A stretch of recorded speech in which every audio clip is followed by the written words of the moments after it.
Otto Hightower dies on the floor in front of the Iron Throne, killed by a woman who has never killed anyone before. He dies badly, 2 hacks of a sword. Rhaenyra, a reluctant executioner who looks away as she swings. His daughter watches his head cut off on the floor moments later. This is not how the story was supposed to end for Otto Hightower. He was the most perceptive political analyst in Westeros, the man who saw the Dance of the Dragons coming years before anyone else was willing to admit it. He identified the threats, mapped the logic, and warned his daughter in terms that have since been proven entirely correct. And he still lost. Niccolo Machiavelli, writing in 16th century Florence, would have found Otto Hightower a fascinating case study. Not of political failure, but of political incompleteness. Otto was a fox. He recognized every snare. He rarely was the lion. He could not bring himself to frighten the wolves. And in the end, the wolves came for him anyway. Before we can understand where Otto failed, we must understand what he got right. And he got a great deal right. Otto Hightower understood, earlier and more clearly than anyone else in King's Landing, that the succession crisis between Rhaenyra Targaryen and his grandson Aegon was structurally unresolvable by peaceful means. This was not a dispute that could be mediated. It was not a legal question that could be settled by referring to precedent or oaths. It was an institutional trap, and everyone standing in it was going to die unless someone acted decisively. The logic was cold, but it was clear. Viserys had named Rhaenyra his heir. The lords of Westeros had sworn oaths to uphold her claim. But Aegon was the male heir, and the realm, whatever its oaths, would prefer him. Rhaenyra could not take the throne and leave Aegon alive. A living male claimant is a permanent magnet for rebellion, a figure around whom every discontented lord can rally. Rhaenyra would have to eliminate him eventually, whether she wanted to or not, whether she believed herself capable of it or not. And if she eliminated Aegon, she would have to eliminate Alicent. And if she eliminated Alicent, she would have to eliminate Otto. The logic was inexorable. Otto saw it clearly. He told Alicent, "If Rhaenyra becomes queen, you and your children will not be safe." He was not inventing a threat to manipulate his daughter. He was mapping the shape of an institution.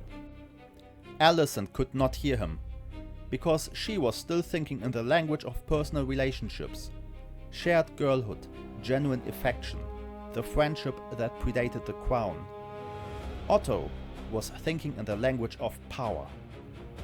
In a succession crisis, personal feelings are structurally irrelevant. The system does not care if you love each other. The system processes competing claims through elimination. Machiavelli would have recognized this diagnosis immediately. In The Prince, he argues that the fundamental error of most political actors is not moral failure, but analytical failure. They do not see the world as it is. They see it as they wish it to be. Otto Hightower did not make this error. He saw the world as it was. He saw the logic of the succession. He saw the inevitability of violence. He saw the irrelevance of personal feeling. He was, in this sense, a model Machiavellian analyst. The problem was that analysis is not action, and Otto's failures of action, examined closely, form a pattern that Machiavelli would have identified as fatal. Machiavelli's central advice to the prince is unambiguous on one point. Threats to the stability of the states must be eliminated decisively and early, before they can gather strength. Half measures are worse than nothing. They create enemies who remain alive to plot revenge while providing no deterrence. Otto Hightower identified Daemon Targaryen as a threat early in Viserys' reign. He was right to do so. Daemon was ambitious, violent, unpredictable, beloved by the City Watch and deeply hostile to Otto personally. He was a rival power center who would never accept Otto's influence over the king. Left alive, he would be a permanent source of instability. Left alive and married to Rhaenyra, he would be the military arm of the Black Cause, exactly what he became. Otto knew this. He tried to manage Daemon through political maneuvering. He urged Viserys to remove Daemon from positions of power. He worked to keep Daemon away from the succession, away from the small council, away from the levers of state. None of it worked. Daemon returned. Daemon married Rhaenyra. Daemon became the sword of the Black faction, and Otto spent the rest of his life dealing with the consequences of a threat he had correctly identified and failed to neutralize. Machiavelli would ask a brutal question. Why didn't Otto kill him? The opportunity was there. Daemon was in King's Landing constantly, often in disreputable circumstances, frequently drunk, surrounded by the city watch but not by personal guards who would deter a well-planned assassination. A knife in a flea-bottom alley, or a poisoned cup in a wine sink, a sudden illness, a riding accident, a convenient death in a city full of convenient deaths. Otto was hand of the king. He controlled the apparatus of investigation that would determine what was a crime and what was a tragedy. The same logic applied to Rhaenyra, at least in the early years before she had consolidated her own power base. She was a young woman, not yet a dragon rider of any real experience, not yet married to Daemon, not yet surrounded by allies and guards. An accident, a sudden fever. The medieval world offered endless ways for a person to die without anyone being obviously at fault. Machiavelli would not present this advice as cruelty. He would present it as mathematics. 2 deaths now, or 3, if Viserys could not be managed, or tens of thousands later. The utilitarian calculus is uncomfortable, but it is not irrational. Western philosophy has debated the problem of dirty hands for centuries, whether a political actor may commit a limited evil to prevent a much greater one. The Anglo-Saxon utilitarian tradition, from Bentham through Sidgwick to modern consequentialists, would recognize the structure of the dilemma instantly. 2 deaths avert a war. The deaths are not justifiable in a Kantian framework. Kant would argue that using a person as a means to an end is intrinsically wrong, regardless of consequences. But Otto Hightower was not a Kantian. He was not Ned Stark, who would rather die than murder children. Otto was a political operator who understood that power sometimes requires terrible choices. And yet, he did not make the choice. He identified the threats. He did not eliminate them. Why? The answer is not morality. Otto is not a moral man in any conventional sense. He uses information, marriage, and institutional position as weapons. He sends his daughter to Viserys' chambers. He locks the small council doors and executes a man who refuses to bend the knee. The answer is something closer to a failure of nerve, a failure to fully internalize the implications of his own analysis. Otto understood that the system would eventually force violence. He failed to understand that the person who initiates the violence first, decisively and on his own terms, has a decisive advantage over the person who waits until violence is forced upon him. Machiavelli would call this the fox's error. The fox recognizes every trap, but recognition without action is mere observation. Otto saw the threats. He spent years trying to outmaneuver them politically. Political maneuvering cannot eliminate a threat that is willing to use violence. Only violence can. Otto was not willing, Daemon was, and the realm burned for Otto's hesitation. Machiavelli is explicit on a second point. The advisor who visibly benefits from his position invites envy, suspicion, and eventual destruction. The minister must be seen to serve the prince alone, not himself or his family. The moment the prince believes his advisor is building independent power, the relationship becomes a threat rather than an asset. Otto Hightower fails this task catastrophically, and it costs him his position as Hand of the King. When Viserys dismisses Otto in the first season of House of the Dragon, the immediate trigger is Otto's insistence that Rhaenyra be replaced as heir by Aegon, Otto's own grandson. Viserys, for all his faults, is not blind. He can see that his hand has a grandson he wants on the throne. He can see that Otto maneuvered Alicent into the king's chambers. He can see that every piece of counsel Otto offers now runs through the filter of House Hightower's dynastic interests. This advice might still be correct. Viserys cannot afford to trust it because it comes from a man whose self-interest and his stated counsel are indistinguishable. Machiavelli would have advised Otto to maintain a scrupulous appearance of disinterest. He should have positioned himself as the honest broker, the neutral administrator, the man who served the realm rather than his own bloodline. If Alicent was to marry Viserys, it should have been seen as Viserys' choice, not Otto's scheme. If Aegon was to be heir, it should have emerged from the logic of the succession itself, not from the lobbying of Aegon's grandfather. The appearance of self-interest is as damaging as self-interest itself, more so because it destroys the one asset a princely advisor absolutely requires: the prince's belief that his advisor speaks for the prince's interests, not his own.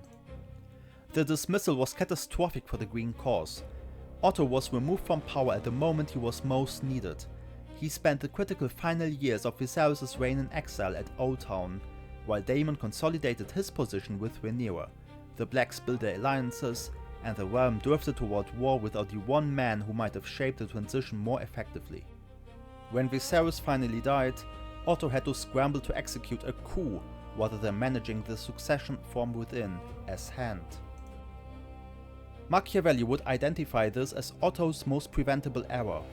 Understanding the logic of power is not enough.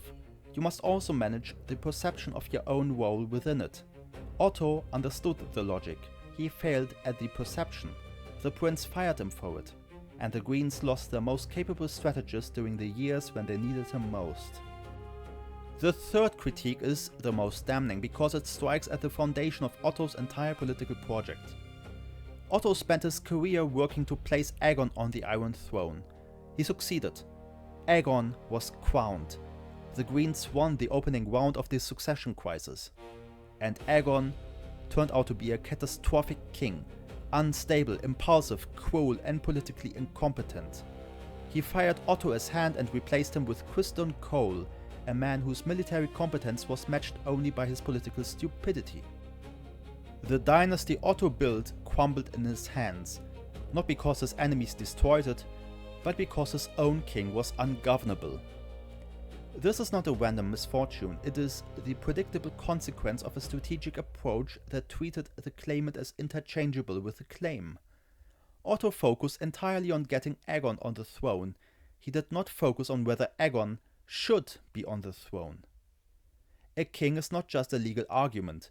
A king is the person who makes decisions, commands armies, appoints advisors, and sets the tone of the entire regime. Aegon was unfit to do any of those things. He drank excessively, he fathered bastards, he showed no interest in governance. He was cruel in ways that were not merely personal flaws but political liabilities. Cruelty that created enemies rather than deterring them, cruelty that was impulsive rather than calculated. Otto either did not see these things or saw them and decided they did not matter, because Aegon's claim was legally superior and politically convenient. Machiavelli would have been scathing. The prince's character is not a secondary consideration, it is the primary consideration. In The Prince, Machiavelli devotes far more attention to the qualities a ruler must cultivate: the appearance of virtue, the management of reputation, the careful calibration of cruelty and mercy, than to the legal basis of the ruler's claim. A weak claim held by a strong ruler is more secure than a strong claim held by a weak ruler. Legitimacy is not just law, it is performance. Aegon could not perform. Otto should have seen this. The counter-argument is that Otto had no alternative. Rhaenyra was the Black's claimant. Daemon was impossible. The other Targaryens were children or non-entities. Aegon was the only viable Green claimant, and without him, there was no Green cause at all. This counter-argument only deepens the indictment. If Aegon was the only viable claimant and Aegon was manifestly unfit, then the entire Green project was built on a foundation Otto knew to be unsound. He was placing his hopes in a vessel that could not hold. He was building a dynasty around a king who would destroy it. Machiavelli's advice would have been brutal. If your claimant cannot rule, find another claimant or do not play the game at all. Half a dynasty is worse than none. Aegon won the throne and lost it, because the throne requires more than a legal argument. It requires a person who can sit it. This counter-argument only deepens the indictment. If Aegon was the only viable claimant and Aegon was manifestly unfit, then the entire Green project was built on a foundation Otto knew to be unsound. He was placing his hopes in a vessel that could not hold.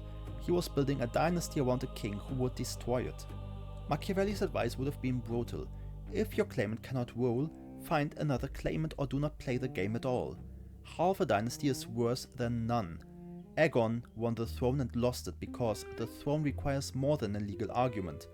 It requires a person who can sit on it. Fair, however, to point out that Alicent needed Aegon to be king. This is how the conflict started in the first place, but even then, Otto and Alicent should have sidelined Aegon immediately and put him under strict control. He can be a puppet, no more. Let us give Otto his due. When Viserys finally died, Otto Hightower did what Machiavelli would have urged him to do. He acted. He convened the small council in secret. He locked the doors. When Lord Beesbury refused to bend the knee, Otto had him executed on the spot. The remaining lords swore allegiance to Aegon. Within hours, the Greens controlled the capital, the treasury, and the administrative apparatus of the Seven Kingdoms. Rhaenyra on Dragonstone did not yet know her father was dead. This is the prince's method applied correctly. Decisive violence at a critical moment, used instrumentally to secure a political objective, followed by the consolidation of institutional control. Beesbury's death was not gratuitous, it was a signal. The old order is gone. Bend the knee or join him. Machiavelli would have recognized the logic immediately. And then Otto made two errors that undid everything his decisive action had achieved. The first error was Rhaenys Targaryen. Rhaenys was confined to her chambers after Viserys' death. She was the queen who never was, a dragon rider whose loyalties were uncertain, but whose capabilities were devastating. Her dragon was Meleys, one of the largest and most formidable. Rhaenys in chains was a hostage. Rhaenys on dragonback was an existential threat to the entire Green regime. Otto's options were clear. He could secure Rhaenys' allegiance, offer her terms, appeal to her interests, make her an offer she could not refuse, or he could eliminate her before she could reach her dragon. What he could not do under any circumstances was leave her alive and uncommitted with access to a creature that could burn the Red Keep to ashes. Rhaenys escaped Mount Meleys and crashed Aegon's coronation. She did not burn the Greens alive. The show makes clear this was a genuine choice, a moment of restraint that could easily have gone the other way, but her escape was a catastrophic failure of control. The Greens lost their most valuable potential hostage. They gained a formidable enemy, and they demonstrated, in the most public way possible, that the regime's grip on the capital was incomplete.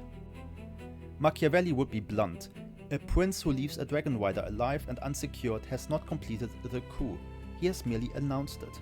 Rhaenys should have been presented with an immediate, unambiguous choice: bend the knee or die. And if she hesitated, the choice would have been made for her. Mercy to one who can destroy you is not mercy, it is suicide. The second error was deeper and less forgivable. Otto should not have been improvising any of this. Viserys had been dying for years, his health was visibly declining. The succession crisis was not a sudden emergency, it was the predictable endpoint of a long deterioration that everyone on the small council could see approaching. Otto had years to prepare a comprehensive plan for the moment of transition. He should have had contingencies for every major player. Rhaenys, the Velaryons, the Stark and Baratheon lords. The Citadel, the Faith. He should have had ravens written and ready to fly the moment Viserys stopped breathing. Machiavelli's political philosophy is built on the metaphor of fortune as a river. You cannot stop it from flooding, but you can build channels and dikes in advance so that when the flood comes, the damage is contained. The ruler who waits until the storm arrives to start building has already lost. Otto had years of fair weather. He built nothing. When the storm came, when Viserys finally died, he acted decisively, but he acted without a plan. The gaps in the plan almost destroyed the regime within hours of its birth. The judgment Machiavelli would render on Otto Hightower is not that he was wrong. Otto was rarely wrong. He was the most perceptive political analyst in Westeros, a man who saw the shape of the coming catastrophe when others were still pretending friendship could survive it. He was a fox. He recognized every snare, every trap, every hidden danger in the political landscape. But a prince must be both, a fox and a lion. The fox recognizes snares, the lion frightens wolves. Otto was rarely ever the lion. He saw the threats, Daemon, Rhaenyra, the structural logic of their succession, and did not eliminate them. He understood the importance of perception, the necessity of appearing to serve the prince rather than himself, and could not resist visibly enriching his family. He built his entire political project around a claimant he knew to be unfit, because the claim was legally convenient and the alternatives were worse.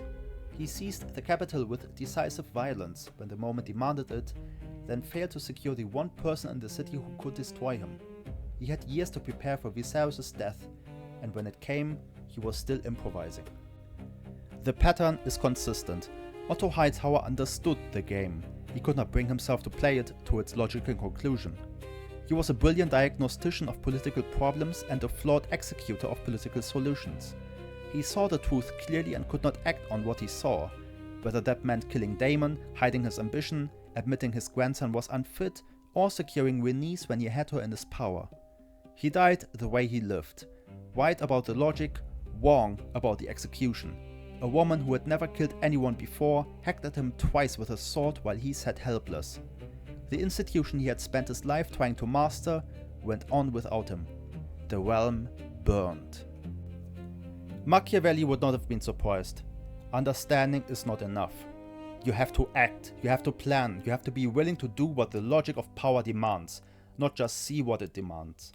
Otto Hightower saw everything. He did too little. The tragedy is not that he was wrong, the tragedy is that he was right, and right was not enough.